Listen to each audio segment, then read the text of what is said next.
Bonjour à tous. Dans cette vidéo, j'aimerais aborder la réfutation du sédévacantisme. Donc tout d'abord, qu'est-ce que le sédévacantisme? Tout simplement, le sédévacantisme, ça vient du latin sede vacante, et en latin sede vacante, ça veut dire siège vacant. Donc le sédévacantisme est une doctrine qui affirme que le siège de Saint-Pierre serait vacant aujourd'hui, au moins depuis un certain temps. Et en général, les sédévacantistes défendent que Pie XII fut le dernier pape valide. Ainsi, selon eux, depuis presque 70 ans, les catholiques n'ont plus de pape. Donc à la fois Jean XXIII, Paul VI, Jean-Paul Ier, Jean-Paul II, Benoît XVI et François seraient selon eux des antipapes, des usurpateurs au trône de Saint-Pierre qui seraient vacants depuis la mort de Pie XII en 1958.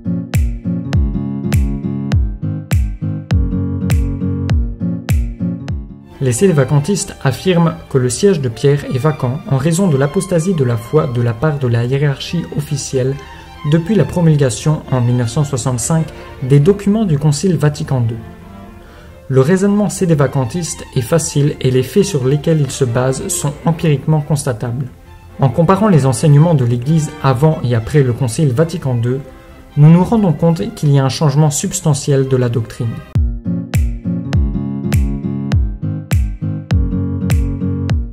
Or, l'Église catholique ne peut souffrir aucun changement substantiel dans son enseignement, puisqu'elle jouit d'une assistance spéciale du Saint-Esprit qui la rend infaillible dans les questions de foi et de mœurs, et par conséquent indéfectible. C'est-à-dire que l'Église demeurera la même dans ses éléments essentiels jusqu'à la fin du monde. Au fait, l'infaillibilité et l'indéfectibilité de l'Église sont des vérités de foi, si bien que personne ne peut nier ses prérogatives sans cesser par le fait même d'être catholique. L'unique conclusion possible est que la hiérarchie responsable de la rupture doctrinale lors du Concile Vatican II est dénuée de toute autorité ecclésiastique. Ceci, appliqué au pape, signifie simplement qu'il n'y a pas de pape, c'est-à-dire que le siège de Pierre est vacant, d'où le nom de sédévacantisme. Pourquoi Dieu permet-il cette situation? Le principe général s'applique. Dieu permet le mal pour en tirer un plus grand bien. La Sainte Écriture parle d'une apostasie générale, de la défection de l'Occident chrétien, qui sera l'occasion de la conversion du peuple juif. N'oublions pas que le rejet du Christ par les Hébreux fut l'occasion de la conversion des gentils. Selon les yeux de la foi, vivre en ces temps est un privilège pour les vrais catholiques. Si c'est la première fois que vous entendez parler du sédévacantisme, ne cessez pas d'approfondir la question. Comme vous le comprenez, l'enjeu est important.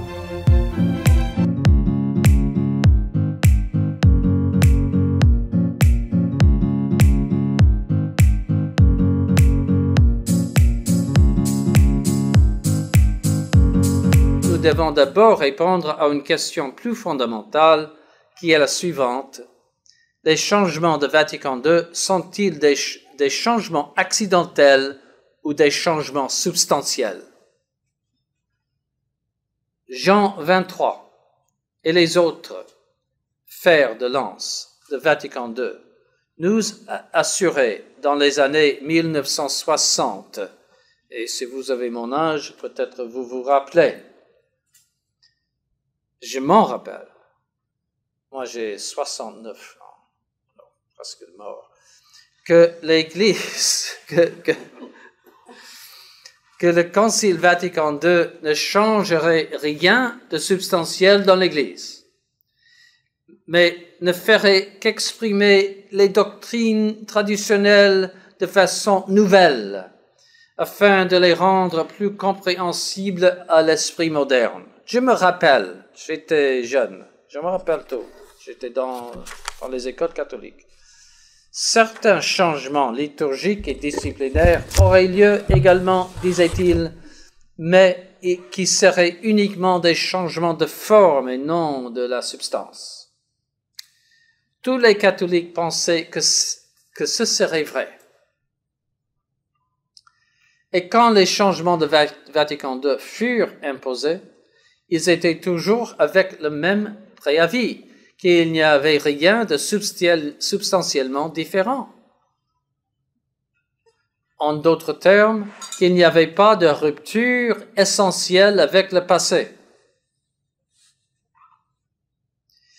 Même ceux qui n'étaient pas à l'aise avec les changements de Vatican II les acceptèrent, malgré la réticence, en raison du fait que la hiérarchie disait que rien n'avait changé substantiellement. Je me rappelle, je me souviens, comme vous dites sur votre...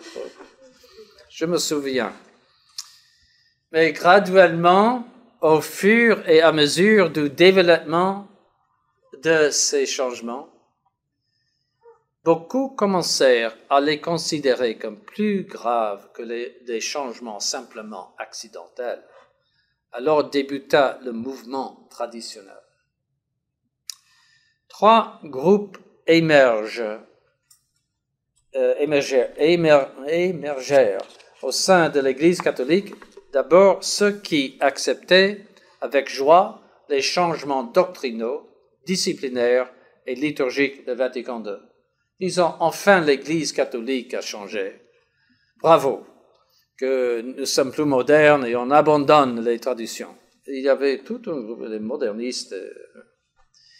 Deuxièmement, ceux qui acceptaient ces changements à contre-cœur, les trouvant répulsifs et cherchaient à établir une place pour la tradition au sein des structures légales. Troisièmement, ceux qui ont entièrement refusé tout compromis avec les réformes, les considérant comme une nouvelle religion et qui ont donc entamé une résistance active à leur égard. Nous appellerons la première catégorie des catholiques Novus Ordo. La deuxième catégorie est les conservateurs Novus Ordo. Et la troisième catégorie, les sédévacantistes. Nous incluons dans la deuxième catégorie des conservateurs ceux qui aspirent à avoir une place pour la tradition dans les structures du Novus Ordo, ou qui ont déjà une place de façon partielle, par exemple la fraternité Saint-Pédis, telle que la fraternité Saint-Pédis et autres groupes semblables. Les principes qui les animent sont les mêmes, c'est-à-dire avoir une place dans une chapelle latérale dans la cathédrale des modernistes, c'est ça. Puisque tout changement, soit accidentel, soit substantiel, il n'y a pas de milieu. Puisque tout changement est soit accidentel, soit substantiel, et il n'y a pas de milieu, examinons les positions de ces groupes. Le premier groupe, celui des catholiques Novus Ordo, considère les changements comme étant purement accidentels, ou bien, si certains reconnaissent qu'ils sont substantiels, ils n'y prêtent pas d'importance.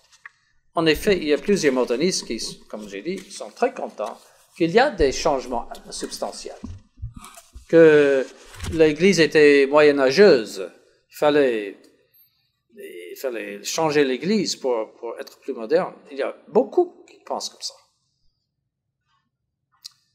Beaucoup de catholiques Novus Ordo admettent volontiers que les changements de Vatican II ont altéré la religion catholique de façon substantielle. Ils en sont contents et en ceci ils rassemblent aux disciples de Martin Luther et des autres réformateurs. Ce groupe comprend peut-être 95% de ceux qui se disent catholiques. Peut-être. La grande plupart. Le deuxième groupe soutient qu'il n'y a pas de changement substantiel dans Vatican II et dans ses réformes, mais soutient qu'en même temps que, premièrement, Vatican II est ambigu et doit être interprété correctement. Deuxièmement, que la nouvelle messe et les changements liturgiques, bien que valides et catholiques, sont cependant imparfaits, et même de façon sérieuse. Troisièmement, que les changements disciplinaires sont eux aussi imparfaits et ont besoin d'être réformés. Mais en tout cas, le conservateur Novus Ordo n'a pas d'objection intrinsèque aux doctrines et aux réformes de Vatican II. Il les accepte comme catholiques et veulent bien travailler en parallèle sous la hiérarchie Novus Ordo. Il y a beaucoup de groupes qui font déjà cela et d'autres qui y tendent, notamment la Fraternité Saint-Pédis. Le troisième groupe affirme que les changements doctrinaux, liturgiques et disciplinaires de Vatican II sont substantiels et qu'ils constituent donc une nouvelle religion. Il n'est pas question qu'il y a des changements. Et tout le monde admet cela, il y a des changements depuis Vatican II, et ces changements sont ou substantiels ou accidentels, pas de milieu.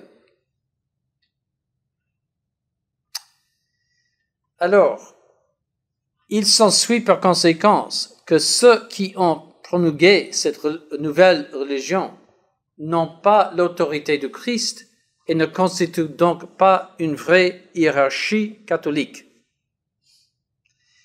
Il est en effet impossible, en vertu de l'indéfectibilité de l'Église catholique, qui est garantie par l'Esprit Saint, que l'autorité du Christ promulgue au monde entier une chose contraire à la foi et à la pratique catholique.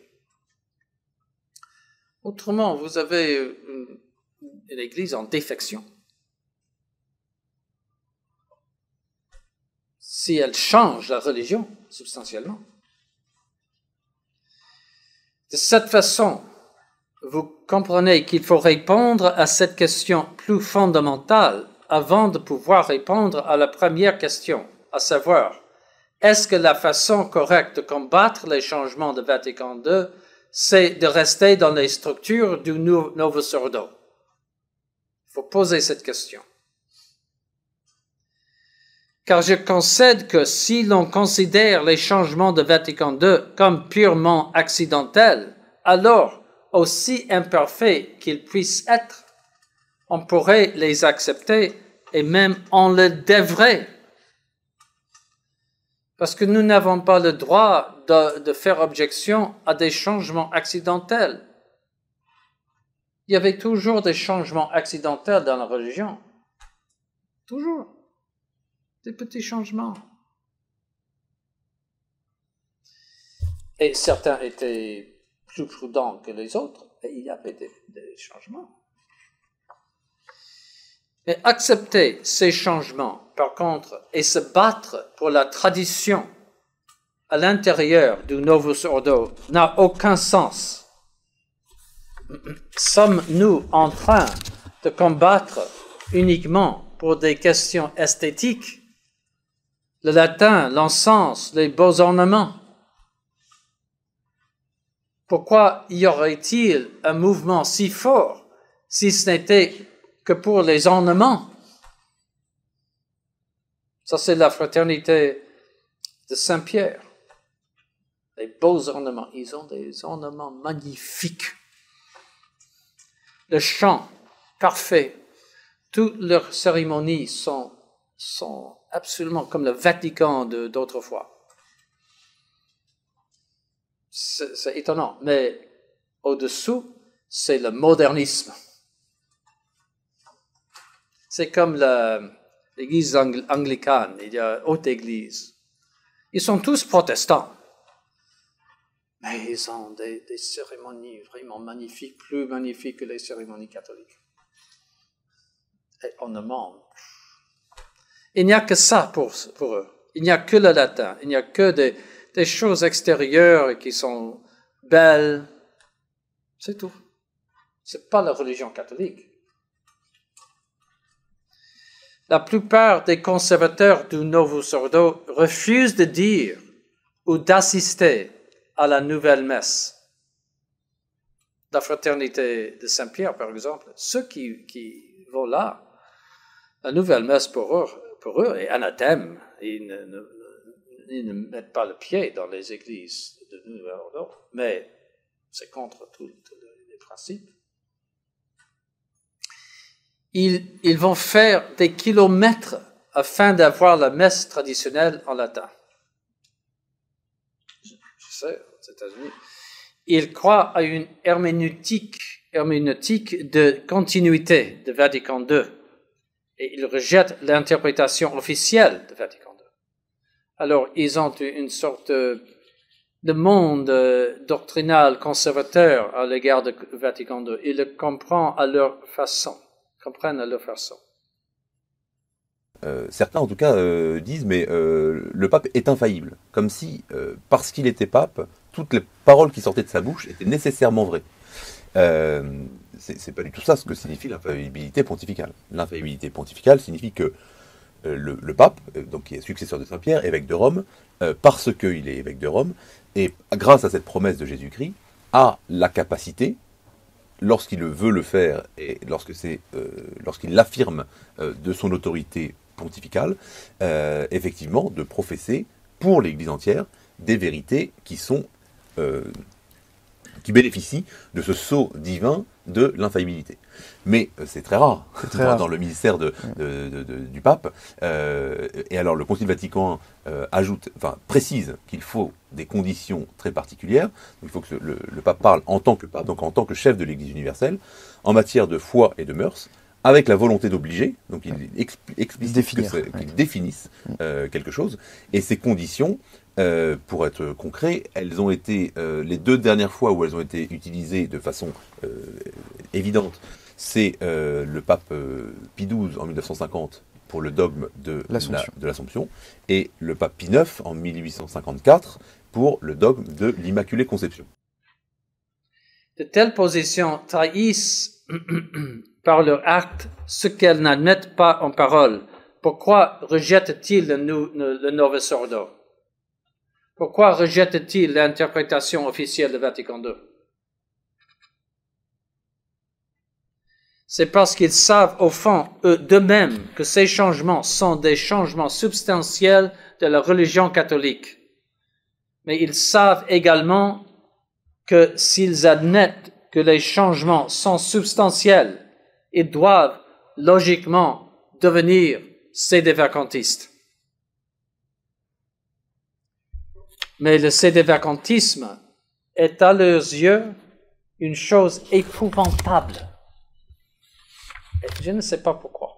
Parce que il y a un chorus de théologiens dans le passé qui ont parlé de cela. C'est pas une invention. Alors, je ne sais pas pourquoi, mais pour eux, c'est une chose épouvantable. C'est pourquoi ils essaient de trouver le catholicisme quelque part dans le Novus Ordo et essaient de trouver une place dans le Novus Ordo. Une chapelle latérale traditionnelle dans la grande cathédrale moderniste, afin de mener une vie catholique, entre guillemets, sans être embêté par le Novus Ordo et les changements de Vatican II. Donc dans cette vidéo, mon plan de réfutation, ça va être de montrer que le sédévacantisme est réfutable d'un point de vue catholique, parce que il mène à nier plusieurs dogmes. Donc je vais les aborder dans l'ordre, ça sera l'existence des perpétuels successeurs de Saint-Pierre,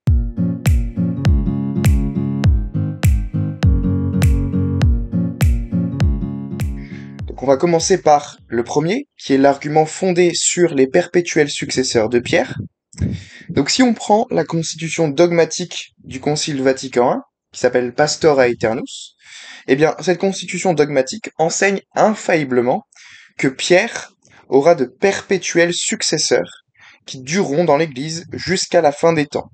Donc je fais référence en particulier ici au chapitre 2 de la constitution Pastora Aeternus, dans lequel il y a un anathème. Donc l'anathème nous dit la chose suivante. Si donc quelqu'un dit que ce n'est pas par l'institution du Christ ou de droit divin que le bienheureux Pierre a de perpétuels successeurs, a des successeurs perpétuels, dans sa primauté sur l'Église universelle, qu'il soit anathème. Donc en latin, le terme qui est utilisé ici, c'est perpetuos successores. Et donc moi j'utilise cette déclaration du Concile Vatican I pour formaliser l'argument suivant. Prémisse 1. Si le sédévacantisme est vrai, alors le siège de Saint-Pierre est vacant depuis près de 70 ans. Or, la foi catholique nous enseigne que Saint-Pierre aura de perpétuels successeurs jusqu'à la fin des temps, ça c'est ce qu'on vient de lire dans Vatican I. Et moi je dirais que s'il n'y a plus de pape sur le siège de Saint-Pierre depuis 70 ans, alors Pierre n'a pas eu de perpétuel successeur jusqu'à la fin des temps. Et donc, d'après ces trois prémices, il s'ensuit que le sédévacantisme est incompatible avec la foi catholique. Et donc, pour rejeter cet argument, les sédévacantistes seront obligés de nier la prémisse 3. Mais moi je trouve que ça c'est très peu plausible, parce que le mot perpétuel, en latin perpetuos comme on a dit, signifie qui ne connaît pas de cesse ou qui dure indéfiniment. Or, on peut dire que s'il n'y a pas eu de pape depuis plus de 70 ans, depuis environ 70 ans, ça semble évident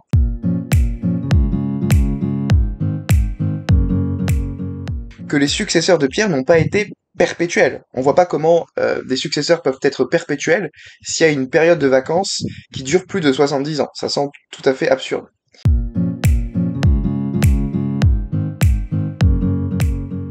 Jamais une telle chose n'est arrivée dans l'histoire de l'Église, et les périodes de sédévacanté sont des périodes de transition, le temps d'élire un nouveau pape. Au maximum, ça peut prendre quelques mois ou quelques petites années, mais ça peut jamais durer sur une période de plus de 50 ans, ou plus de 70 ans, ça n'a pas de sens. Et il nous dit, vers 16 minutes 10, il est évident que le laps de temps qui s'écoule entre la mort du pape et l'élection de son successeur, l'Église est privée de son chef. Ouf! Mais qu'est-ce que ça veut dire? Ça veut dire que l'Église, pour être une société divine, est aussi une société humaine. C'est dans l'ordre normal des choses. La période la plus grande a été de 3 ans et demi. Mais ce n'est pas possible pour un demi-siècle. Mais pourquoi, monsieur? Pourquoi? La nature de la situation entre la vacance la plus longue avant Vatican II, donc de 3 ans et demi, et la situation actuelle est la même. La nature est la vacance du siège. Et l'Église n'a jamais enseigné que cette vacance ne pouvait pas durer longtemps. Elle ne l'a jamais enseigné. Sur quoi? Quel fondement de foi divine avez-vous à nous opposer, monsieur? Jamais l'Église n'a enseigné ça. Jamais. Ceci dit, je suis content de l'entendre reconnaître qu'il ait une vacance de 3 ans et demi, puisque ça suffit à contredire son argumentation. Parce que pendant ces 3 ans et demi, l'Église n'avait pas défailli.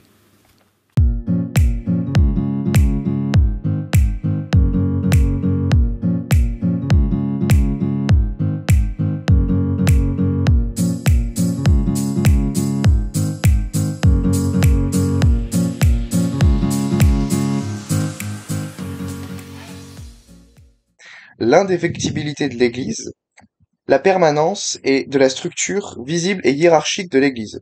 Alors il y a un deuxième argument fondé sur la réception universelle. Et cet argument soutient que dans le cas où absolument tous les évêques légitimes de l'Église catholique reconnaîtraient une personne comme pape, alors cette personne serait vraiment pape. Et donc de là, on en déduit qu'il est impossible que tous les évêques reconnaissent universellement un antipape comme le vrai pape. Or, malgré l'existence des sédévacantistes depuis les années 60, c'est un fait parfaitement avéré et attesté que tous les évêques du monde, dans leur unanimité, ont accepté Jean XXIII et Paul VI comme des papes légitimes, puisque aucun évêque n'a émis la moindre contestation de la validité de leur élection avant 1981. Et le premier qui l'a fait, c'était Monseigneur Tuc, lors de son schisme. Et donc, depuis les années 60, depuis Vatican II jusqu'à 1981, il n'y a eu aucune contestation du fait que Jean XXIII et Paul VI étaient vraiment des papes légitimes. Et donc, l'argument de la réception universelle, ici, implique que ils étaient vraiment papes. Parce que sinon, il faudrait dire que l'ensemble des évêques auraient pu errer simultanément, auraient pu avoir tort simultanément. Et ça, c'est pas possible. Donc, c'est un fait dogmatique que Jean XXIII et Paul VI étaient vraiment papes. En 1977, Franco Bellegrandi, camérier secret du pape, écrivit un livre accablant pour l'homme qui se fit appeler Jean XXIII. Cet ouvrage, qui ne fut publié qu'en 1994, dévoile l'appartenance de M. Roncalli non seulement à une loge maçonnique, mais aussi ses accointances marxistes et son imprégnation moderniste, valant à cet homme qui fut élu, entre guillemets, pape, de multiples raisons d'excommunication bien avant le conclave de 1958. Le chanoine Giambattista Mazzoleni, assista en 1911 à plusieurs conférences données par Angelo Roncalli et conclut que le conférencier tenait plus compte de ses opinions que des conseils évangéliques.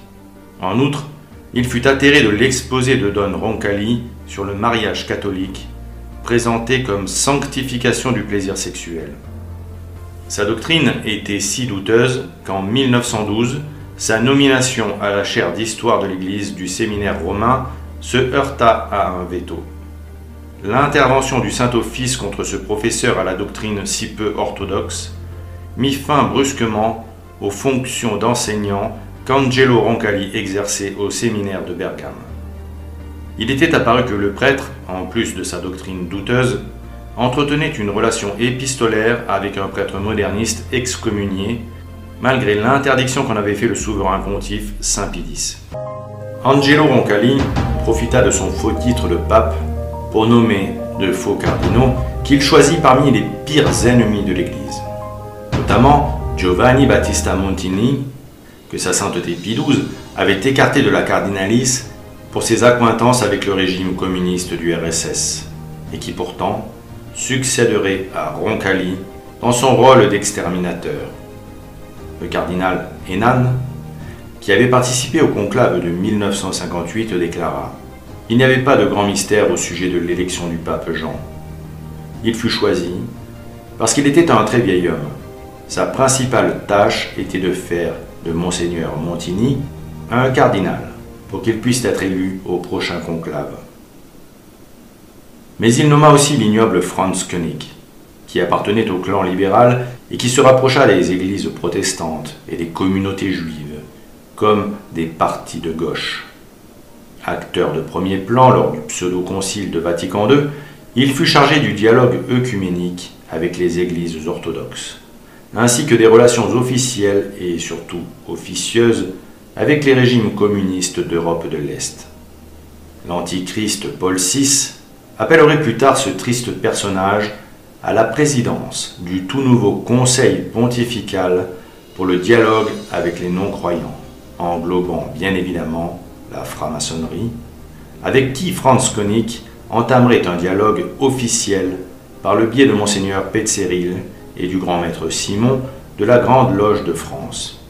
Et ce triste sire jouerait aussi un rôle clé dans l'élection de Karol Wojtyła, alias Jean-Paul II.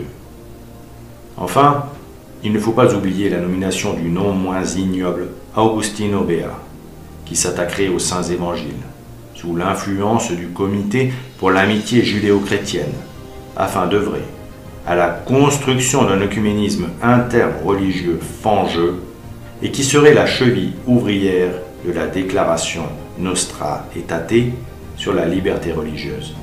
Alors c'est un fait.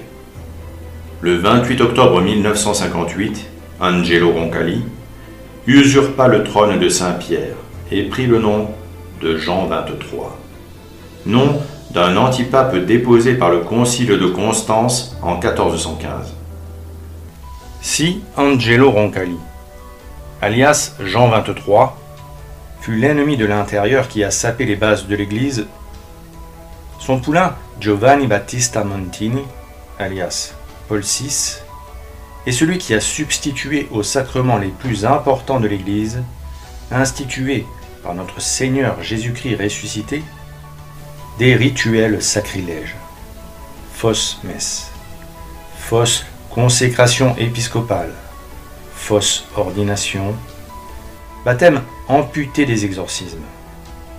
Il lui a aussi donné une nouvelle doctrine empoisonnée.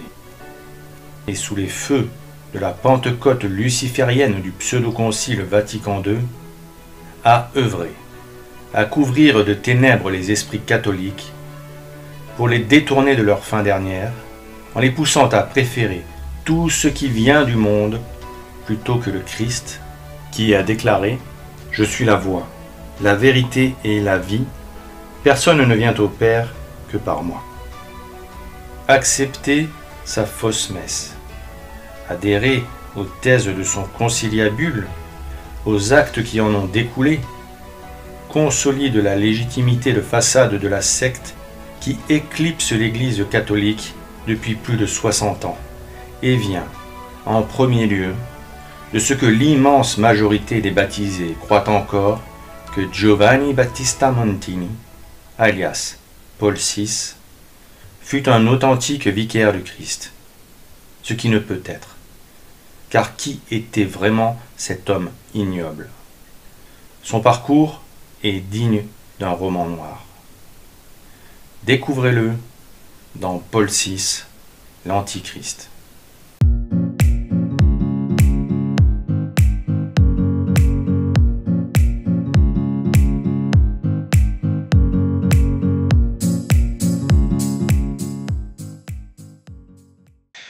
Un troisième argument, c'est que l'Église est une société visible et hiérarchique. Donc cet argument, il est fondé sur une saine compréhension de ce qu'est l'ecclésiologie catholique. L'ecclésiologie, c'est tout simplement l'étude de la nature de l'Église. Et donc, d'après la doctrine catholique, l'Église, c'est une société qui est visible, qui a une structure hiérarchique, donc avec un pape, des évêques, des prêtres, et ces évêques et prêtres sont susceptibles de conférer les sacrements aux fidèles. C'est ça le but de l'Église. Or, le sédévacantisme va nier implicitement la dimension visible de l'Église. Alors ensuite, l'argument massif, c'est de dire que la vacance du siège est contraire à la visibilité de l'Église et à l'indéfectibilité de l'Église. Alors là, je comprends pas. En quoi la vacance du siège est-elle contraire à la visibilité de l'Église? Monsieur Guillaume Sisteron, est-ce que vous me voyez là? Vous me voyez là? Oui. Bon, je pense que tous les fidèles catholiques sont visibles. Je pense que tous les clercs et les laïcs catholiques sont visibles. Ce sont eux la visibilité de l'Église. Donc je ne comprends pas le sens de cette phrase. Te Deum laudamus, Te Dominum confitemus, Te eternum Patrem, omnis terra veneratur,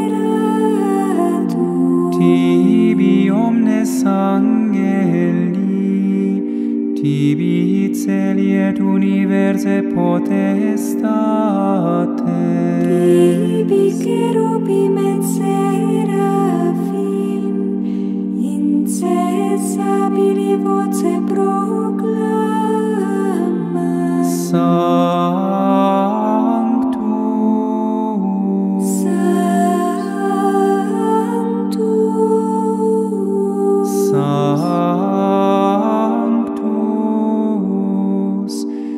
Dominus Deus Sabaoth, pleni sunt celi et terra, majestat. Ensuite, on nous dit que la vacance du siège est contraire à l'indéfectibilité de l'Église. Mais en quoi? Si la vacance de siège est incompatible avec l'indéfectibilité de l'Église, mais alors comment expliquer qu'en Vatican II, il y a eu au total un demi-siècle de vacances de siège? Ça veut dire que l'Église avait défailli à ce moment-là? Ça n'a aucun sens. Parce qu'ils défendent que depuis Vatican II, la Rome moderniste aurait apostasié, et donc selon eux, le rite d'ordination promulgué par Paul VI serait invalide, et par conséquent, la quasi-totalité des prêtres ordonnés aujourd'hui ne seraient pas de vrais prêtres. Et il en est de même pour l'ordination épiscopale. Et donc cela implique une destruction généralisée du sacerdoce, et de l'invalidité de la quasi-totalité des messes célébrées à travers le monde. Ainsi, si le sédévacantisme est vrai, presque tous les fidèles dans le monde sont privés de la Sainte Communion à jamais.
On pourrait aussi ajouter que même les évêques, les rares évêques sédévacantistes, n'ont pas de pouvoir de juridiction.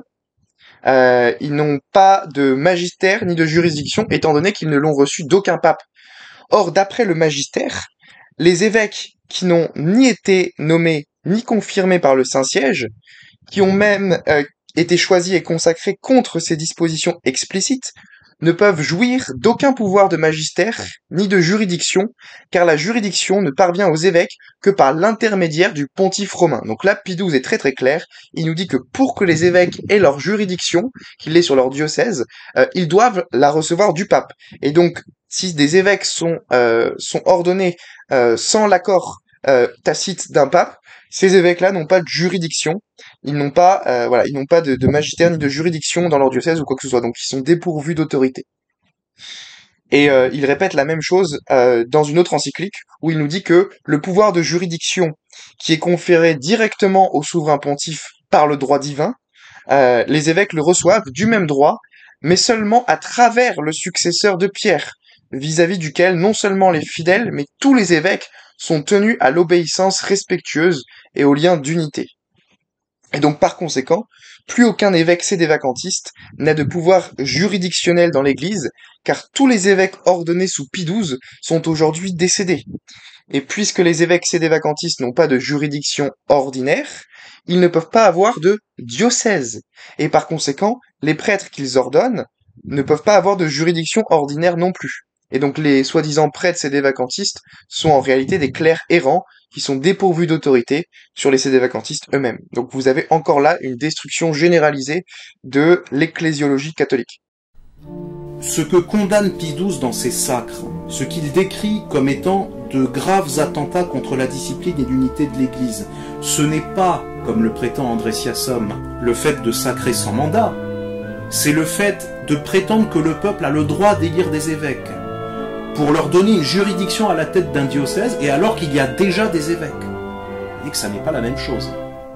Le 29 juin 1958, le pape Pie XII a dû intervenir contre un événement particulièrement grave, à savoir la constitution en Chine d'une église nationale, autonome et schismatique, inspirée par des principes marxistes tout à fait comparables à ceux qui ont inspiré la constitution civile du clergé de 1790 et qui repose essentiellement sur l'hérésie de la souveraineté populaire.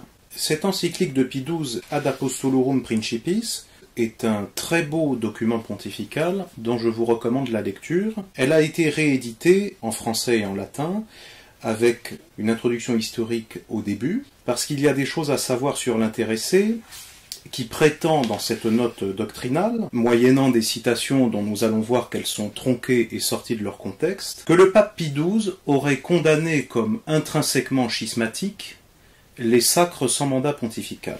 Ce n'est pourtant pas ce que dit Pie XII dans cette encyclique. Pie XII réagit contre l'instauration d'une église nationale, d'une église schismatique. Des évêques étaient sacrés en ayant été choisis par le peuple, avec la prétention que le peuple aurait intrinsèquement le droit d'élire des évêques. Ces évêques ont été sacrés alors qu'il y avait déjà des évêques nommés par le Saint-Siège, mais qui étaient empêchés d'exercer leur ministère car jetés en prison. Donc, ce que nous avons, ce sont des évêques qui sont choisis par le peuple pour être à la tête d'un diocèse. Donc il s'agit déjà de leur donner une juridiction. Sacrer sans mandat, c'est renverser l'ordre hiérarchique de l'Église. Ah. Donc ça, c'est le paragraphe 32. Alors nous allons voir ce que dit le paragraphe 32. Il est vraiment déplorable qu'au moment où des pasteurs zélés souffrent tant de tribulations, on profite de leurs épreuves pour établir à leur place de faux pasteurs, pour renverser l'ordre hiérarchique de l'Église et pour s'opposer séditieusement à l'autorité du pontife romain. Mais on voit dans ce paragraphe qu'il n'est pas question de sacrer sans mandat. Sacrer sans mandat, donc ce sont les mots rajoutés par André Siassom entre crochets, pour donner un sens à ces quelques mots, renverser l'ordre hiérarchique de l'Église.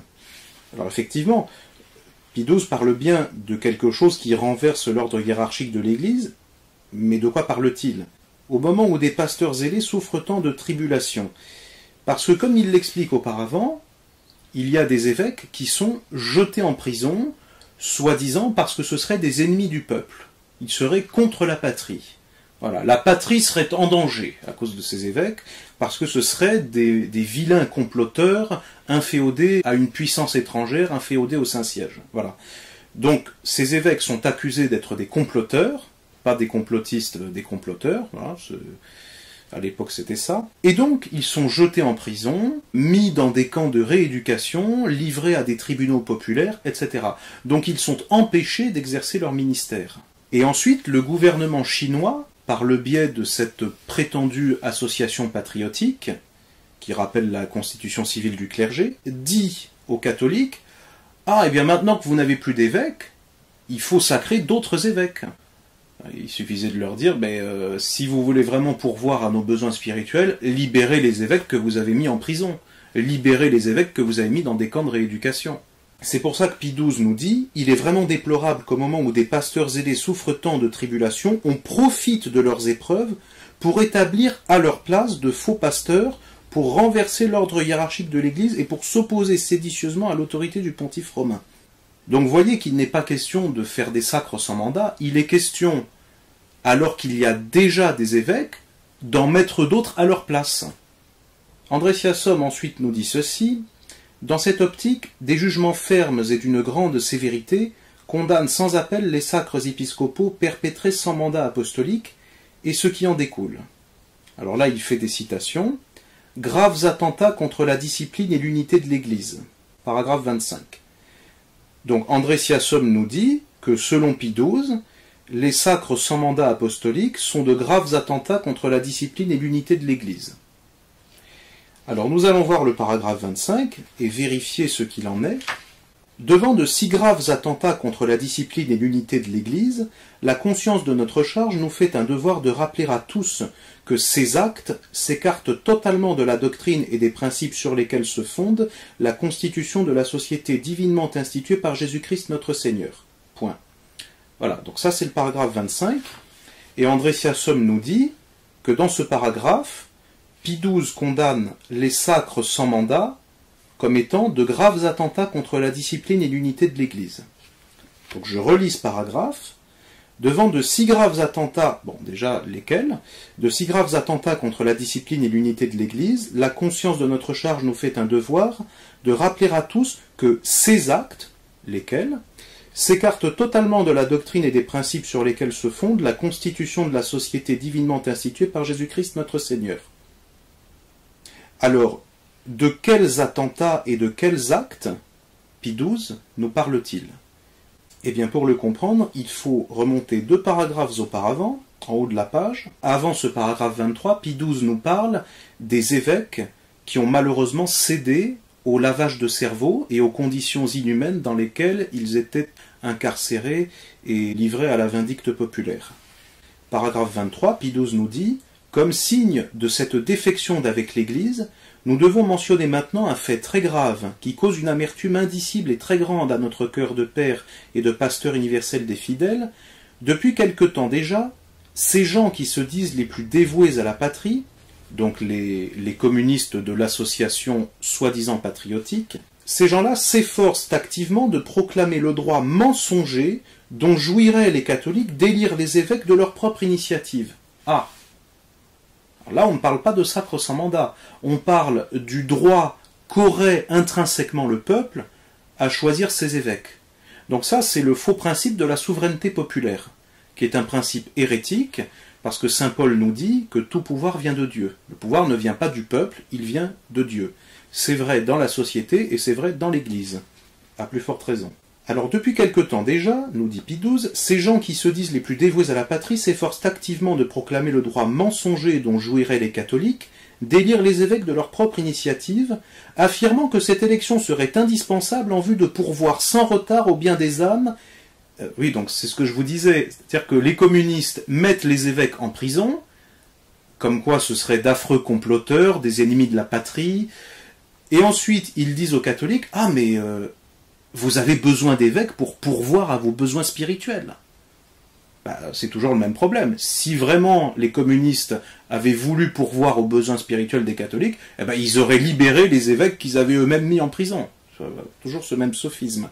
Donc affirmant que cette élection, donc élection des évêques par le peuple, serait indispensable en vue de pourvoir sans retard au bien des âmes et pour confier le gouvernement des diocèses à des pasteurs qui, parce qu'ils ne s'opposeraient pas aux ordonnances et à la politique des communistes, seraient acceptés par les autorités civiles. Donc il s'agit d'élire des évêques par le peuple, en prétendant que le peuple a le droit d'élire les évêques, intrinsèquement, et pour leur confier le gouvernement des diocèses, donc pour leur donner une juridiction. Alors en plus que ces diocèses ont déjà des évêques à leur tête, mais qui sont empêchés d'exercer leur ministère. Donc on ne parle pas du tout de sacres sans mandat. Enfin, évidemment que ce sont des sacres sans mandat, parce que si vous voulez constituer une église nationale, vous n'allez pas demander un mandat au pape, c'est une évidence. Mais ce que condamne Pie XII dans ses sacres, ce qu'il décrit comme étant de graves attentats contre la discipline et l'unité de l'Église, ce n'est pas, comme le prétend André Siassom, le fait de sacrer sans mandat, c'est le fait de prétendre que le peuple a le droit d'élire des évêques, pour leur donner une juridiction à la tête d'un diocèse, et alors qu'il y a déjà des évêques. Vous voyez que ça n'est pas la même chose.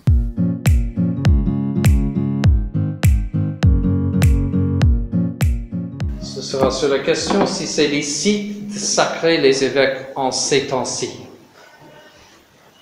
C'est controversé seulement en France. Ailleurs, c'est pas tellement controversé, mais c'est très controversé en France. Alors, on va regarder tous les principes qui s'appliquent à cela.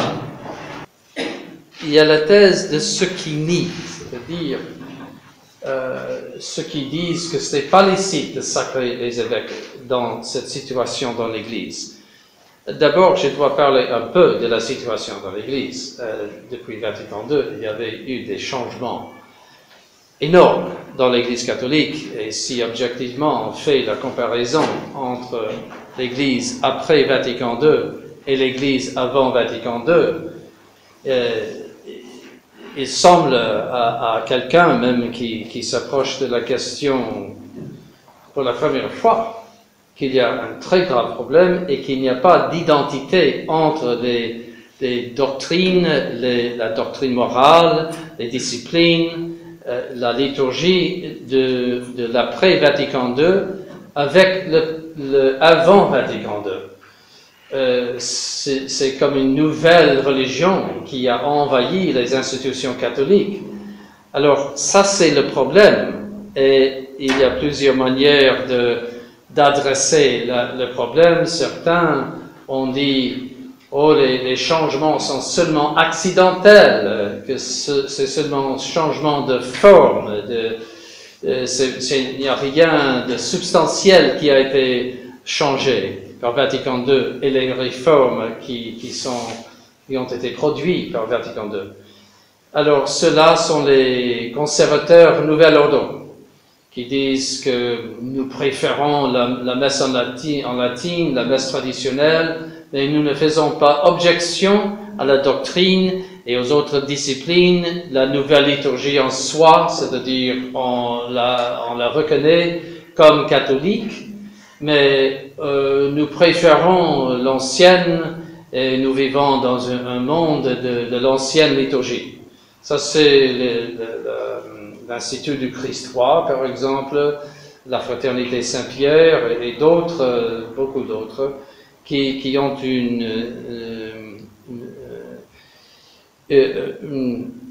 un accord avec le Vatican pour faire exactement cela. Puis il y a la deuxième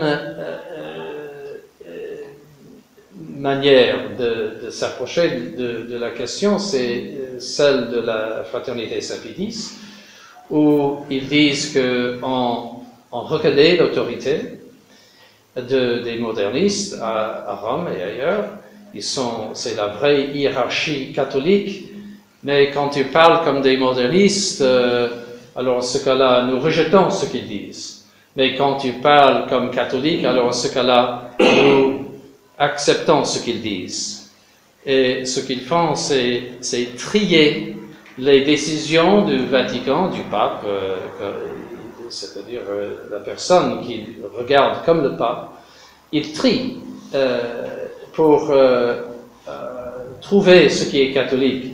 Et nous savons qu'il y a très peu qui passent par le tri. C'est-à-dire la plupart de ce qui se passe de la législation des modernistes à Rome ou la doctrine des modernistes à Rome ne passe pas. Et qu'en effet, la fraternité sacerdotale Saint-Pédis rejette toute la nouvelle religion, pratiquement toute la nouvelle religion. Alors, et ils aspirent quand même, ils désirent trouver une solution avec les modernistes à Rome, c'est-à-dire d'avoir une réconciliation avec eux et de pouvoir avoir des paroisses dans le monde entier qui seront à eux, c'est-à-dire indépendants de l'évêque du lieu, la main libre pour faire n'importe quoi, c'est-à-dire de se répandre partout. Et il n'y a que Opus Dei qui a cet arrangement avec le Vatican, et il cherche le même. Et d'après ce que j'ai lu il y a 2 jours, le programme, c'est que c'est déjà décidé que ça se fera. C'est Monsignor Pozzo qui disait ceci essentiellement, mais qu'on va par étapes et que graduellement on va arriver à cette prélature personnelle, cet arrangement que j'ai décrit. Et alors, la troisième solution pour ce qui se passe dans l'Église, c'est de dire que nous sommes devant une nouvelle religion, nous sommes devant le programme des modernistes qui a été décrit par Saint Pédis dans son encyclique Pascendi, que c'est le bouleversement total de la religion catholique, et qu'il faut s'opposer à cette nouvelle religion, ce programme des modernistes, avec toutes ses forces, c'est-à-dire de le rejeter complètement et de ne pas reconnaître cette hiérarchie qui a répandu et imposé cette nouvelle religion, la nouvelle liturgie, les disciplines, etc., tout, et de ne pas regarder ces hommes comme la vraie hiérarchie catholique, et en attendant le jour où il y aura un vrai pape et un vrai évêque qui croit à la foi catholique et qui promeut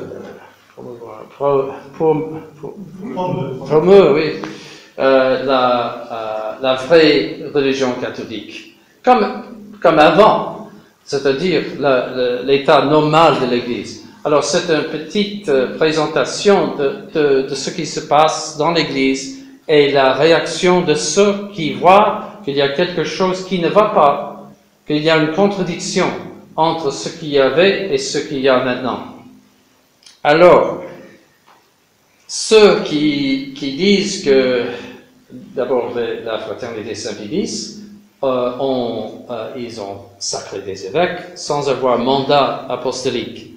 Et aussi, les sédévacantistes, c'est le troisième des catégories que j'ai proposées, eux aussi ont fait des sacres. Moi, je suis l'effet d'un des sacres. Alors, la question, est-ce que c'est licite dans ces temps-ci, de faire cela, ou est-ce que c'est une sorte de révolution contre la constitution de l'Église, un attentat contre la constitution de l'Église de faire les évêques en ces temps-ci sans mandat apostolique? Il faut savoir que chaque évêque, pour être sacré, doit avoir un mandat apostolique. Ça veut dire que le pape doit approuver votre sacre. Autrement, c'est un péché mortel en soi de procéder avec un sacre sans mandat apostolique, et c'est pencher au moins vers le schisme, parce que c'est la domaine des sacres et celle du pape, évidemment. Mais le problème aujourd'hui, c'est qu'on est dans une situation complètement inouïe qui n'était pas prévue par la loi, que toute la hiérarchie a passé au modernisme. Et alors, qu'est-ce qu'on fait? Est-ce qu'on fait rien? Est-ce qu'on dit qu'il faut attendre? Ou est-ce qu'on préserve le sacerdoce et la Sainte Messe, les sacrements? Est-ce qu'on fait des séminaires pour entraîner les prêtres? Est-ce que c'est ça la bonne voie? Alors, si c'est la bonne voie, alors dans ce cas-là, il faut avoir évidemment des évêques. Alors, ça, c'est on dit en latin, le status questionis, l'état de la question. Alors, il y a la plupart des traditionnalistes disent, oui, c'est justifié de sacrer les évêques. Et il y en a certains qui disent non, que c'est un attentat contre la constitution de l'Église. Alors, et il faut aussi distinguer le pouvoir d'ordre et le pouvoir de juridiction. Dans chaque évêque, il y a un pouvoir d'ordre, c'est-à-dire il a la plénitude du sacerdoce. Ça veut dire qu'il a non seulement le pouvoir sur l'Eucharistie, et le pouvoir de donner les autres sacrements qu'un prêtre peut faire aussi, mais il peut aussi faire les confirmations, évidemment, et les ordinations, et même un sacre dans notre évêque. Alors, comme un arbre qui ne peut pas se reproduire quand il est jeune, peut se reproduire quand il est plus vieux, aussi le prêtre ne peut pas communiquer sa prêtrise, parce qu'il dépend nécessairement d'un évêque, il est celui qui aide l'évêque. Alors, mais l'évêque a tout le pouvoir, c'est-à-dire qu'il peut reproduire le sacerdoce dans les autres. Alors, c'est un très grand pouvoir. Ça, c'est le pouvoir d'ordre. Le pouvoir de juridiction, c'est le pouvoir qui relève du Christ d'abord, par le pape, mais qui passe par le pape, ou un évêque, ou le pape lui-même, mais c'est le Christ qui le donne au pape lui-même, l'évêque ou le curé. Ça, c'est la hiérarchie de l'Église, pape, évêque, curé. Et chacun a une certaine juridiction. Ça veut dire qu'il a le pouvoir de régir l'Église. Il a le pouvoir sur les sacrements, il a le pouvoir aussi sur la doctrine, c'est-à-dire les évêques, les curés ne peuvent pas, mais les évêques peuvent enseigner, et ça fait partie de leur fonction, et aussi la discipline, les lois, le pape fait le droit canon, les évêques peuvent faire des lois dans son propre diocèse. Et c'est pour diriger les fidèles vers le salut éternel. Ça, alors, ce sont deux pouvoirs différents et séparables, parce que le pouvoir d'ordre vient des sacrements, le pouvoir de juridiction relève du pouvoir du Christ, tête de l'Église, se relève du Christ, tête de l'Église, à travers le pape, pour régir l'Église. Alors, deux choses différentes. Alors, ceux qui nient la possibilité c'est la possibilité légale de sacrer les évêques en ces temps-ci, disent ceci. Ils disent que l'épiscopat est essentiellement ordonné à la juridiction et donc sacrer un évêque qui n'est pas nommé par l'autorité de l'Église est un attentat contre la constitution même de l'Église, et c'est la même chose que d'établir une nouvelle hiérarchie. Alors ça, c'est la plainte de ceux qui disent c'est mauvais de sacrer les évêques. Alors on va regarder cela. Voici une citation de l'abbé Belmont, qui est le principal de ceux qui disent que c'est quelque chose qui n'est pas permis. Par son sacre épiscopal, l'évêque est membre de l'Église enseignante. Il participe à la régence du corps mystique. Il exerce une juridiction dont les déterminations et l'application appartiennent au pape.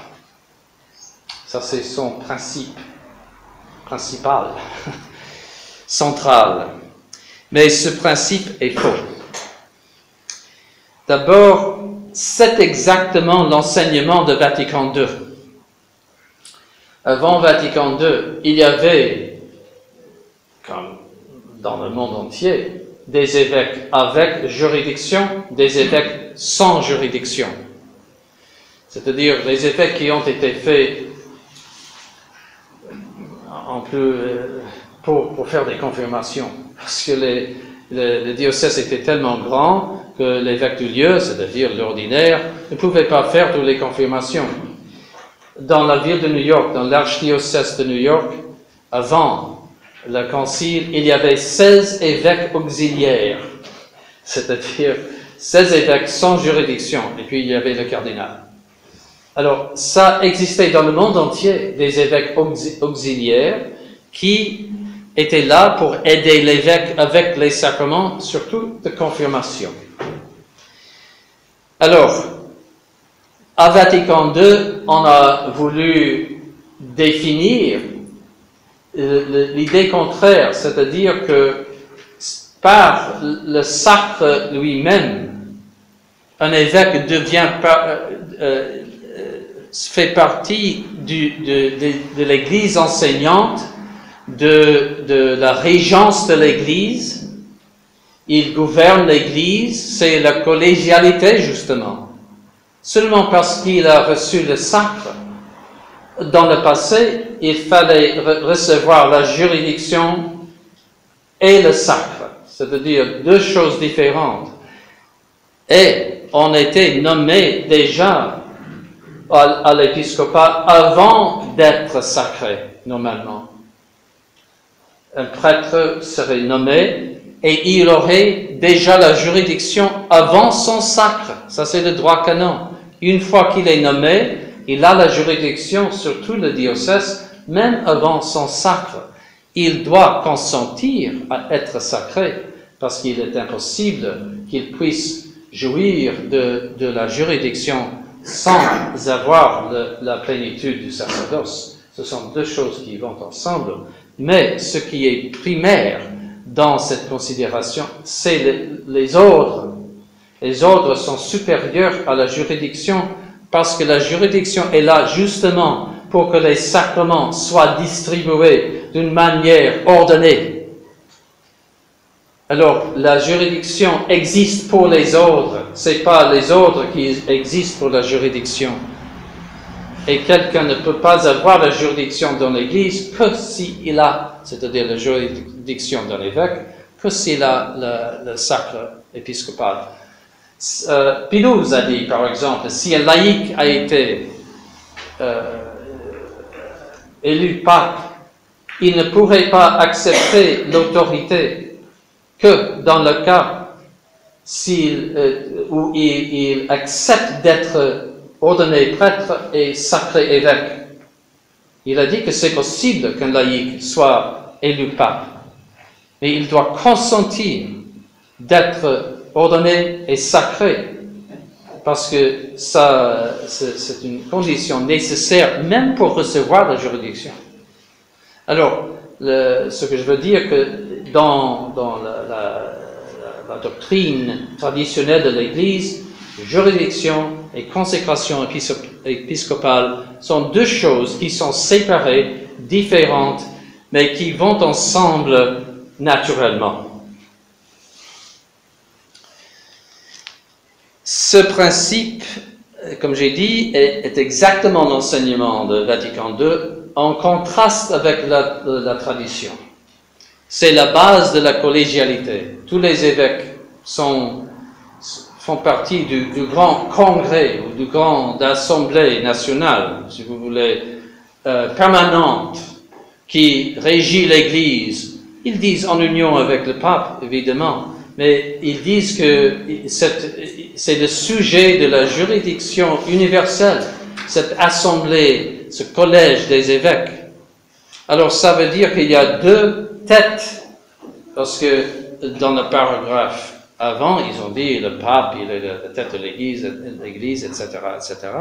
Et il dit aussi, après, un autre sujet de l'autorité suprême dans l'Église, c'est le collège des évêques. C'est la collégialité, c'est-à-dire qu'il y a une assemblée, disons, permanente qui régit l'Église. Autrefois, avant le concile, l'évêque avait la juridiction dans son diocèse et il parlait au pape à propos de son diocèse. Il n'y avait aucune idée d'une assemblée d'évêques qui régissait l'Église comme si c'était une sorte de démocratie. Alors, ce principe de Vatican II est basé sur le gallicanisme, qui tient que l'évêque reçoit son pouvoir directement de Dieu. Vous savez que les gallicans voulaient regarder le pape un peu comme quelqu'un, comme la reine Élisabeth en Angleterre, c'est-à-dire quelqu'un qui est complètement dépourvu de pouvoir, mais qui règne et qui pourrait peut-être intervenir s'il y a un problème.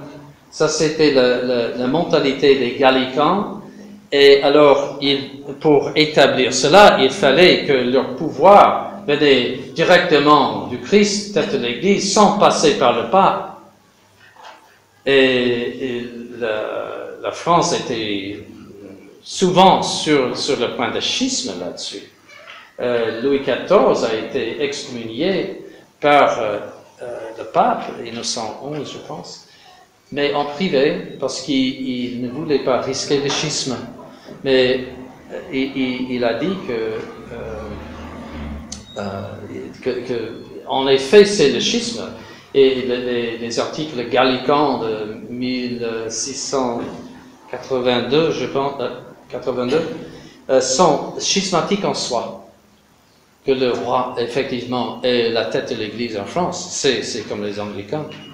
Mais le pape ne voulait pas avoir une autre Angleterre, alors il a laissé passer les choses. Mais le gallicanisme n'est jamais mort en France. Et alors ce principe vient justement des gallicans.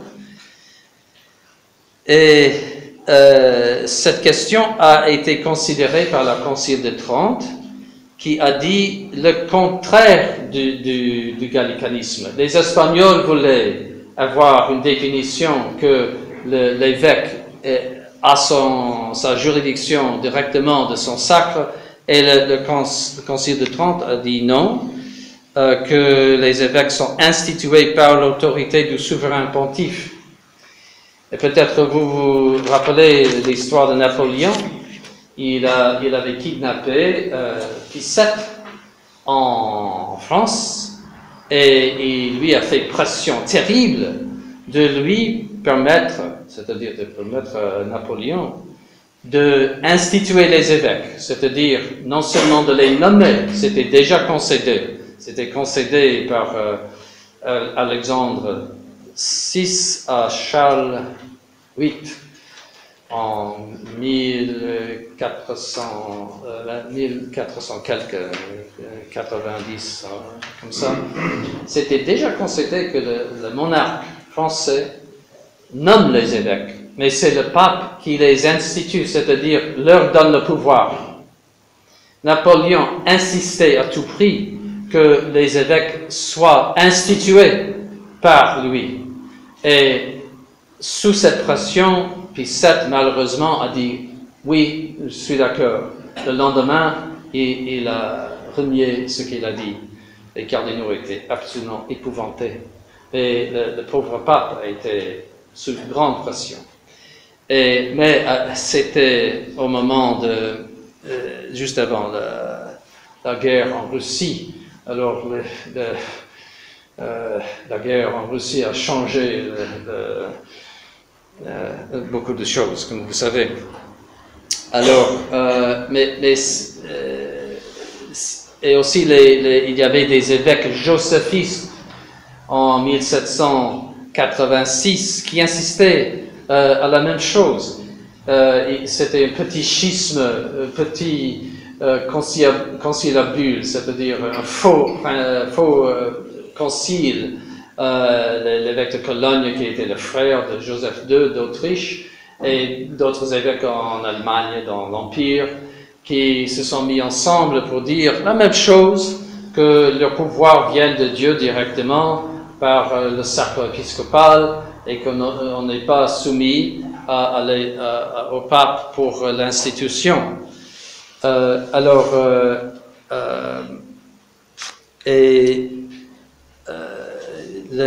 Cette thèse a été soutenue aussi par 13 évêques en France en 1802, juste après le Concordat, et ils étaient les fondateurs de la petite Église. Si vous vous rappelez, quand Pie VII a signé le Concordat en 1801, il fallait, le gouvernement français a nommé des évêques constitutionnels pour les nouveaux diocèses qui ont été établis.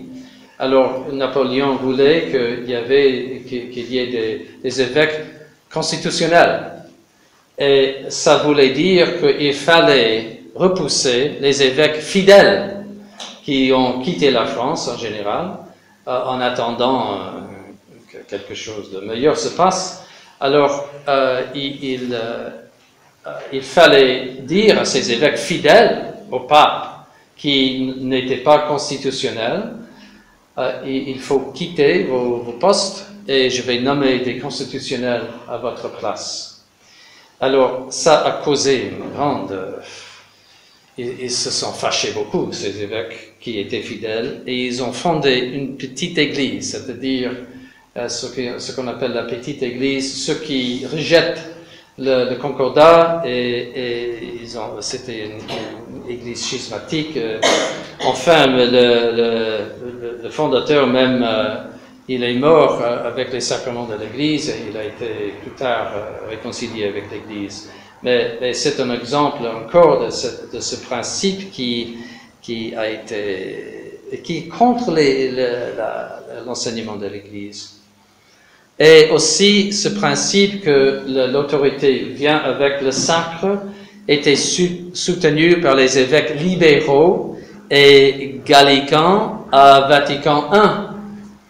Tous ceux qui étaient contre l'infaillibilité du pape. Il y avait deux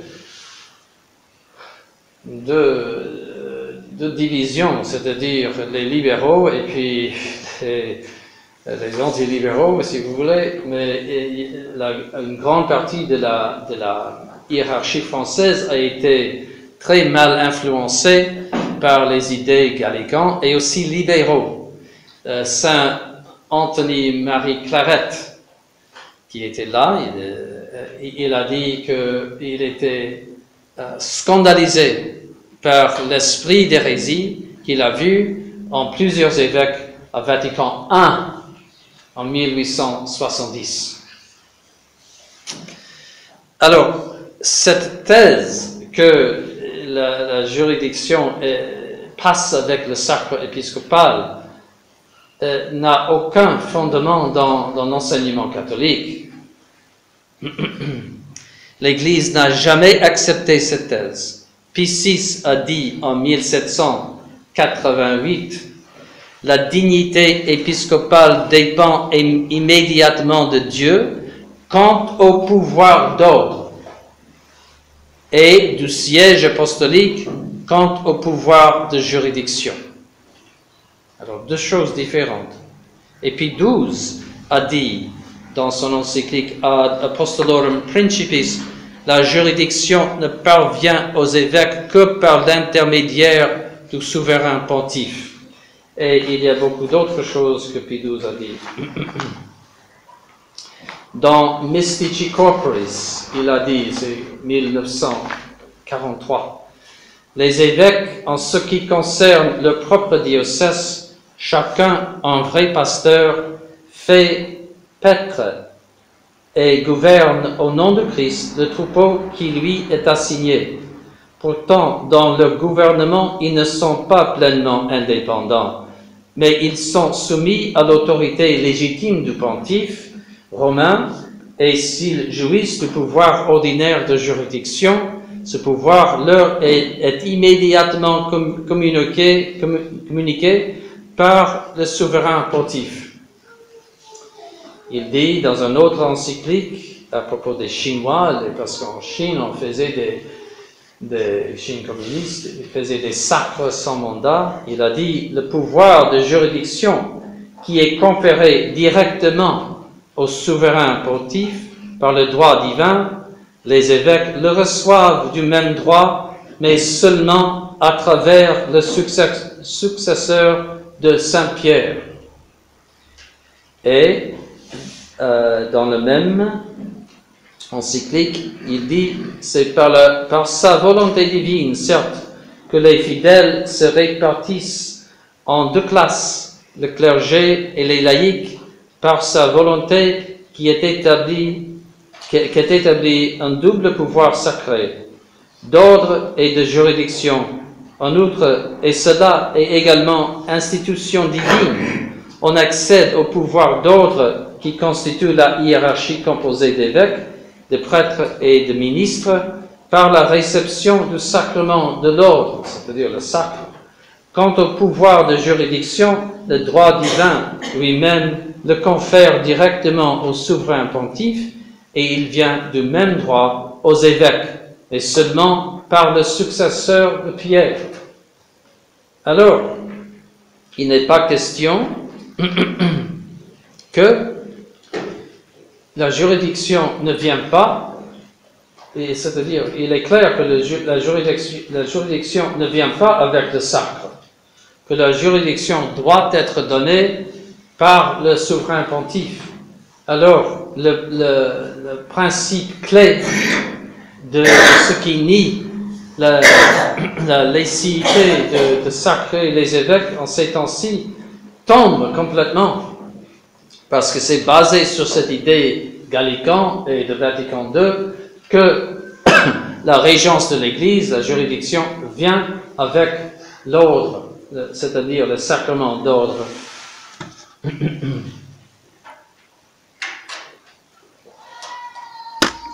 Alors, est-ce que c'est possible d'établir des évêques, de sacrer les évêques? Est-ce que c'est une bonne idée? Saint Thomas dit, si vous consentir à la fin, vous devez consentir nécessairement aux moyens qui mènent à la fin. Alors, la question est ceci, dans la situation actuelle que j'ai décrite avant, est-ce que c'est une bonne idée d'avoir les prêtres qui diraient la messe, avoir les sacrements traditionnels, ou est-ce que c'est mieux de ne rien faire et d'attendre un autre jour où tout sera mis en ordre? Ça, c'est la question. Et la deuxième question, est-ce que c'est un attentat contre l'Église de faire les évêques sans mandat apostolique? Alors,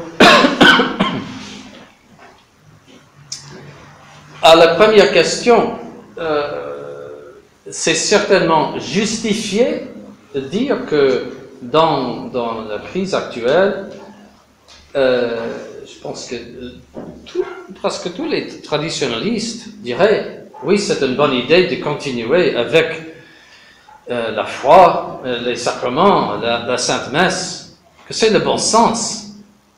Alors, si c'est la fin est justifiée, les moyens nécessaires sont justifiés, c'est-à-dire, ça ne veut pas dire que la fin justifie les moyens.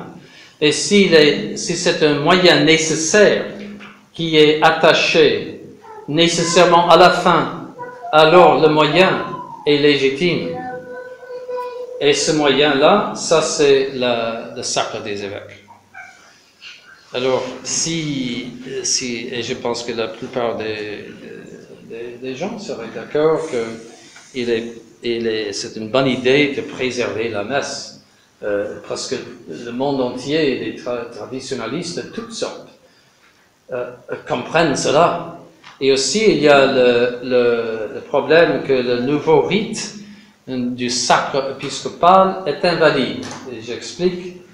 Le nouveau rite du sacre épiscopal a été pris d'un rite de la liturgie orientale. Et il a été pris d'un rite de l'installation d'un patriarche oriental qui a été déjà consacré évêque. Et c'est lui donner la juridiction. Et si vous regardez la formule du sacre épiscopal, la formule essentielle que Paul VI a dit, c'est voilà la formule essentielle. Ça parle de l'établissement des églises. Et on parle de spiritus principalis, ça veut dire l'esprit de gouverner. Alors, ça c'est juridiction. C'est pas la plénitude du sacerdoce. Si vous regardez la formule essentielle dans l'ancien rite, il parle de la plénitude du sacerdoce. C'est sacramentel, c'est pas une question de juridiction. Alors, c'est même pas douteux. Si on donne la juridiction, c'est à cause de cette idée de Vatican II que ordre et juridiction vont ensemble, qu'on a corrompu le rite du sacre épiscopal dans le nouveau rite. Alors ça veut dire que presque tous les évêques de tous les lieux sont invalidement sacrés. C'est extrêmement grave pour l'Église catholique. Alors on doit juger la licéité de sacrer les évêques sans mandat dans ce contexte que l'Église sera pratiquement, peut-être l'exception des orientaux, où il y a toujours, on n'a pas touché les sacrements des orientaux, en ce sens-là. Mais dans pratiquement toute l'Église, il y a des évêques invalides qui ordonnent des prêtres invalides. C'est ce qui s'est passé en Angleterre pendant la réforme anglicane. Ils ont touché les sacrements. Ils ont décidé, oh, ça ne va pas, il faut changer, toucher. Et puis, on est arrivé à une formule qui n'allait pas, qui était invalide.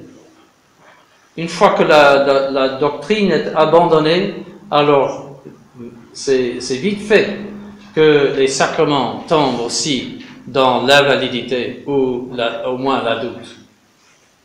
Alors c'est une considération très importante. Et il y avait, comme j'ai dit, beaucoup d'évêques auxiliaires dans le passé qui n'avaient pas de juridiction pendant toute leur vie. Et il y avait des consécrations sans mandat pendant les temps de persécution, où c'était impossible de communiquer avec le Saint-Père. Dans ce cas-là, l'obligation de charité, c'est-à-dire de veiller sur les brebis, de donner les sacrements à ceux qui ont besoin des sacrements, est plus important que la loi qui l'empêche. C'est un principe du droit canon que si une loi empêche le but de la loi, le bien que la loi veut accomplir, alors en ce cas-là, la loi ne s'applique plus. Parce que la loi humaine ne peut pas prévoir tous les cas. La loi divine, bien sûr, mais la loi humaine ne peut pas prévoir tous les cas. Et il se peut que la loi humaine empêche le bien, dans certains cas, qui est l'intention même de la loi. Alors c'est le cas ici où si on observe la loi d'avoir le mandat apostolique pour le sacre des évêques, ça va empêcher justement les sacres des évêques. C'est un peu comme dans l'évangile où notre Seigneur a guéri quelqu'un le jour du sabbat et les pharisiens ont fait objection et il a dit si votre âne tombe dans une fosse, c'est ça?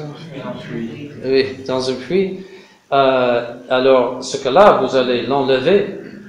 Et il a dit l'homme n'était pas fait pour le sabbat, mais le sabbat pour l'homme.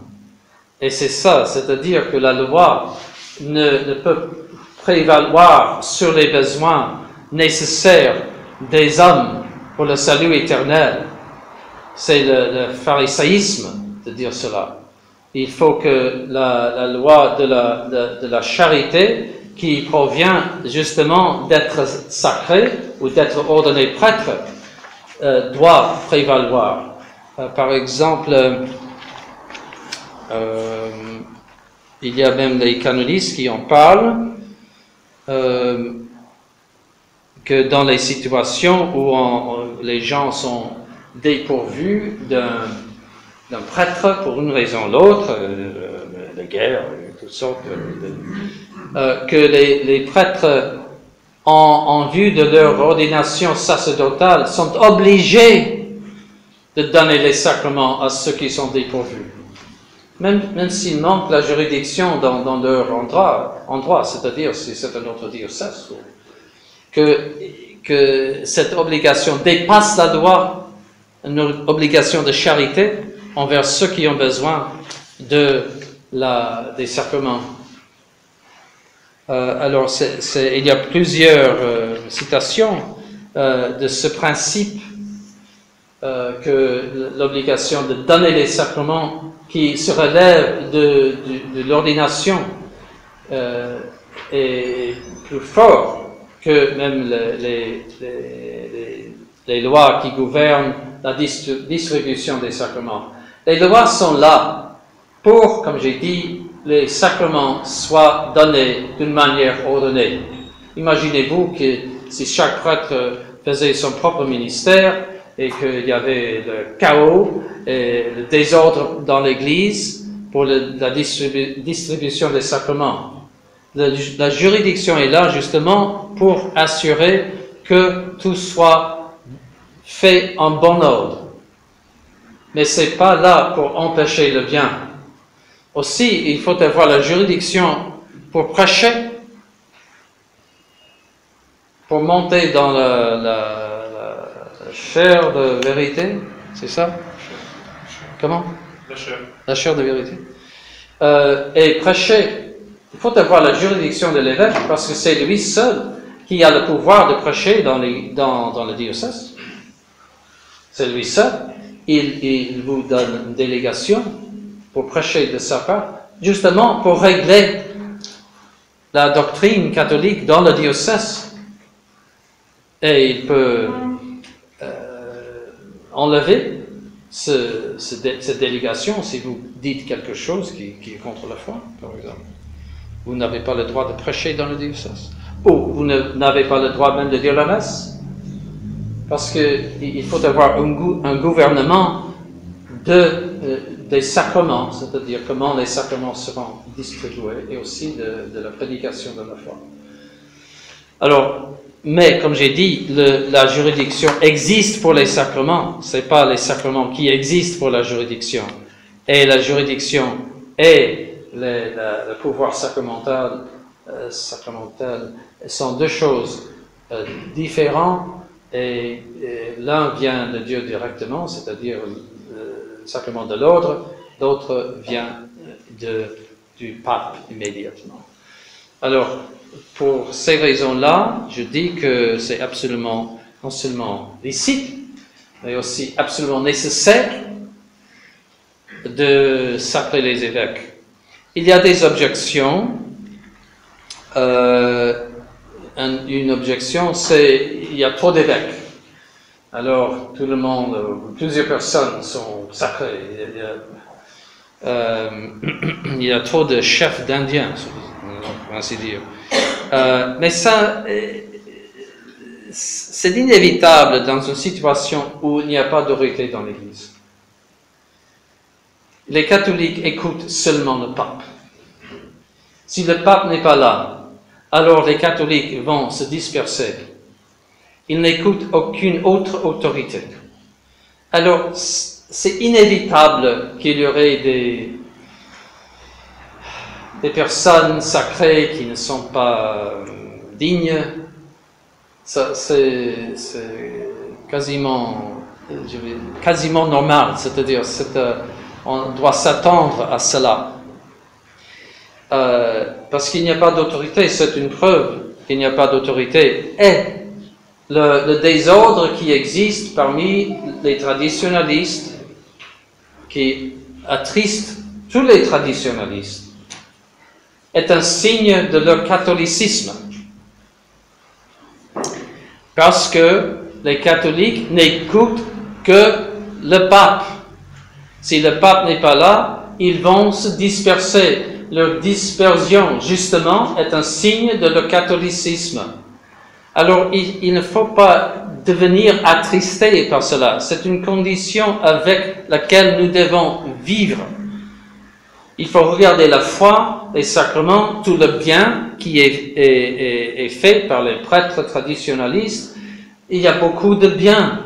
On a préservé la foi, on a préservé les vrais sacrements, on fait des prêtres, la vie de l'Église continue. C'est un très grand bien. Qu'il y ait des fous ou des personnes indignes, alors c'est pas très important dans la grande vue de ce que nous faisons. Oui, et il y a des indignes qui sont sacrés, oui, c'est inévitable. Quand il n'y a pas de gouvernement, en ce cas-là, quelqu'un qui est déjà un peu, peut-être pas très doué, ou peut-être fou, d'autres motifs, il va sacrer des personnes qui sont indignes, qui ne devraient pas être sacrées. C'est inévitable. Alors, c'est pas vraiment une objection qui est sérieuse. Et aussi, ce n'est pas un attentat contre la constitution de l'Église, comme nous avons vu. Parce que la juridiction n'est pas nécessairement attachée au pouvoir d'ordre. C'est vrai qu'il y a, ce sont deux choses qui vont ensemble, et en général, c'est-à-dire en principe, deux choses qui vont ensemble. Parce que celui qui a le pouvoir d'ordre, surtout la plénitude du sacerdoce, devrait être le chef parce qu'il a le pouvoir d'ordre. Ça serait bizarre si un prêtre disait à un évêque, faites ceci, faites cela, vous êtes mon servant. C'est désordonné. Celui qui a le pouvoir d'ordre devrait diriger l'Église. Alors il y a un ordre, c'est-à-dire une relation entre les deux. Ceux qui sont constitués dans les saints ordres, la plénitude du sacerdoce devrait diriger l'Église. Mais il n'est pas nécessaire qu'ils aient la juridiction, c'est seulement nécessaire qu'ils aient cet ordre à la juridiction, cette relation à la juridiction. Il n'est pas nécessaire qu'ils le possèdent. Et c'est prouvé par le fait que l'Église a toujours eu les évêques sans juridiction pendant toute leur vie. Ils sont morts sans juridiction. Ça, c'est la preuve de cela.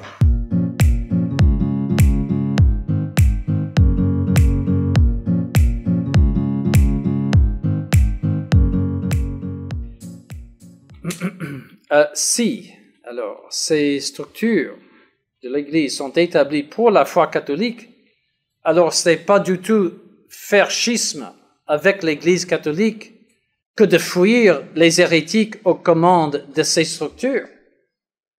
Fuir les hérétiques, ce n'est pas le schisme. Par analogie, si des hérétiques prennent une Église catholique, c'est-à-dire le bâtiment, et y imposent des rites et des doctrines hérétiques, alors la seule chose à faire est de sortir de ce bâtiment jusqu'à ce qu'il revienne la foi catholique. On voit cela d'une manière très forte en Angleterre. Des cathédrales magnifiques bâties par les catholiques. Et maintenant, il n'y a que la religion fausse de l'anglicanisme. Et c'est une image de ce qui se passe maintenant. Il y a la structure de l'Église qui est là, et dedans, c'est la pourriture. Alors, on ne peut pas participer à ce qui se passe dedans. On peut, oui, regarder la beauté de la cathédrale, mais c'est tout. Et c'est la même chose pour vos belles églises à Québec.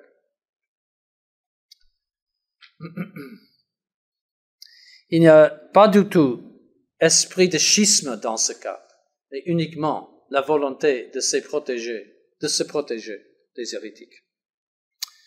En d'autres termes, si les hiérarques Novus Ordo imposent à l'Église une nouvelle religion, il est impossible qu'ils jouissent de l'autorité du Christ parce que cela détruit le fondement même de leur autorité, ce que j'ai déjà expliqué. Ainsi, il n'y a rien d'autre à faire pour les catholiques que de fuir les faux pasteurs. En faisant cela, ils ne sont pas du tout en train de quitter l'Église. Au contraire, ils témoignent leur attachement à l'Église en fuyant et dénonçant les faux pasteurs.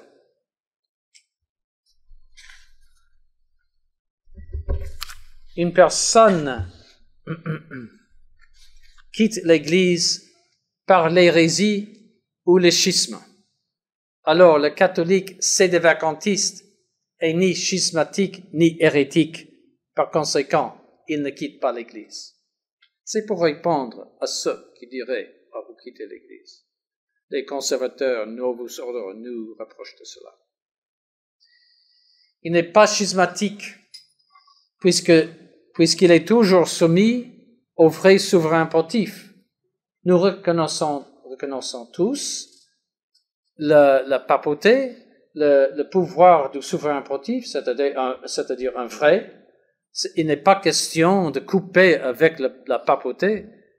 La question, c'est si cette personne est vraiment le pape. La raison pour laquelle nous devons entreprendre une action hors des structures du Novus Ordo est que malheureusement la hiérarchie du Novus Ordo a pris possession de nos églises et autres institutions. Mais ils ne peuvent pas voir d'autorité s'ils imposent une nouvelle religion. Impossible, selon les principes que je vous ai dit déjà. Toutes ces considérations se réduisent donc au problème essentiel le plus fondamental. Est-ce que les doctrines, liturgies et disciplines de la religion du Novus Ordo est en continuité ou en rupture avec le passé? Toujours la question revient. Et toujours la fraternité Saint-Pédis refuse de répondre à cette question. Si on ne répond pas à cette question fondamentale, on tourne en rond. Car les conclusions pratiques dépendent entièrement de l'ordre doctrinal. C'est pas seulement le latin et l'encens. Travailler à l'intérieur des structures du Novus Ordo, être soumis à la hiérarchie du Novus Ordo entièrement ou partiellement, comme la fraternité Saint-Pédis. Chercher à obtenir une permission de mener une vie vraiment catholique.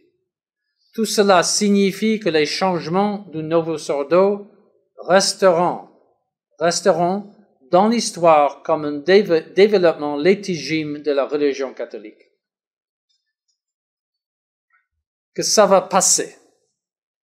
Les Français, pendant la guerre de 14, on avait la bataille de Verdun. Et vous savez que c'était horrible. Et les Allemands ont failli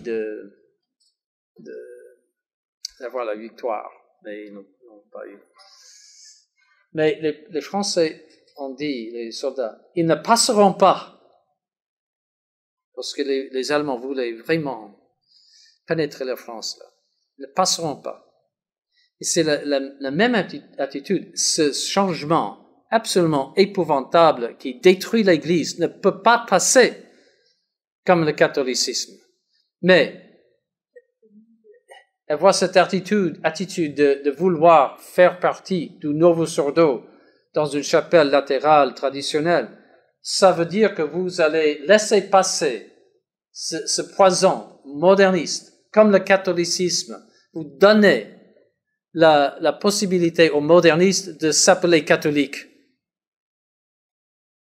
C'est une trahison. On doit penser à tous les martyrs de l'Église catholique qui ont donné leur vie pour protéger la pureté de la doctrine catholique. Les jésuites du Canada, par exemple, et beaucoup d'autres, tous les gens pendant les martyrs de la Réforme protestante et d'autres hérésies. Protégés, nous avons la foi catholique à cause du sang des martyrs. Ça existe aujourd'hui parce que eux, ils ont résisté à l'hérésie par leur vie.